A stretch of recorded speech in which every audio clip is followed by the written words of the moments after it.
calling all prophets. But really, calling all prophets.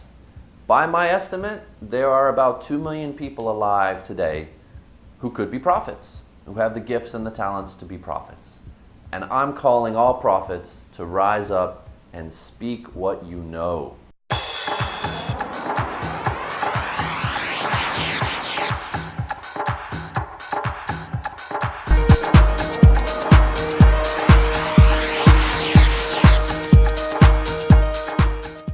In our evolutionary history, we lived in tribes.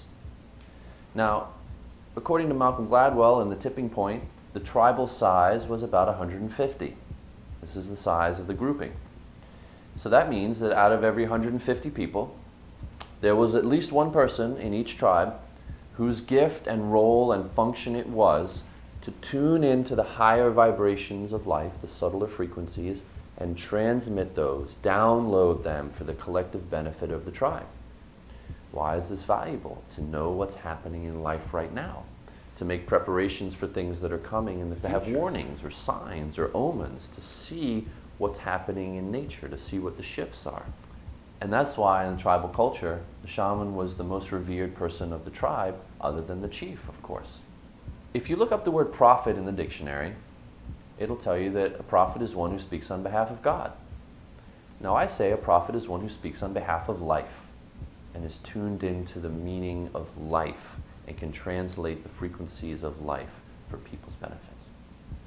I'm using the word prophet and the word shaman interchangeably. I'm using it to describe anyone who has the role and the function of downloading information that's needed for the tribe, tuning in, receiving like a radio antenna, receiving the frequencies, understanding what's happening in nature and in life, and giving that as a blessing and as a benefit for members of the tribe and for the collective tribe. However, we've lost that in our society.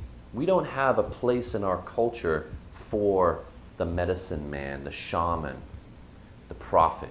We have roles for policemen, firefighters. Medical doctors, unfortunately, don't play this role of the shamanic healer. And even religious leaders don't play this role, because what are religious leaders doing?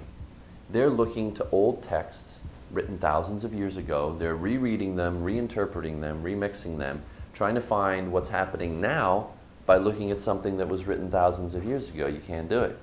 Life is alive. Life is ever present and moving with us. So if we want to know what's happening now in life, we need people who are tuned into what's happening now in life.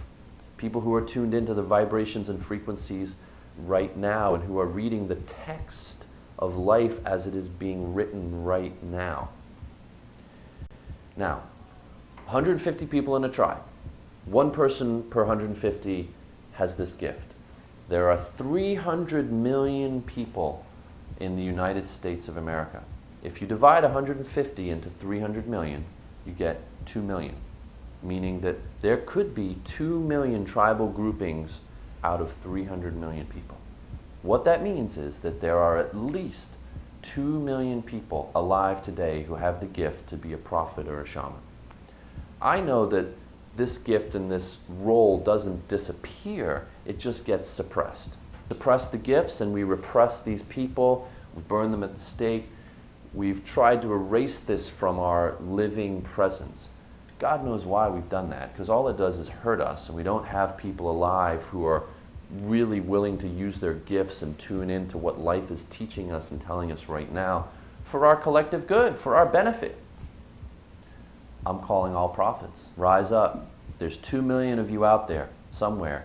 You're working whatever job you're working at, doing whatever career you're doing, but you have the gift.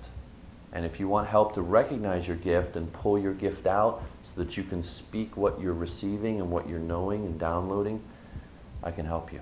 I can help you stand true in your prophetic role.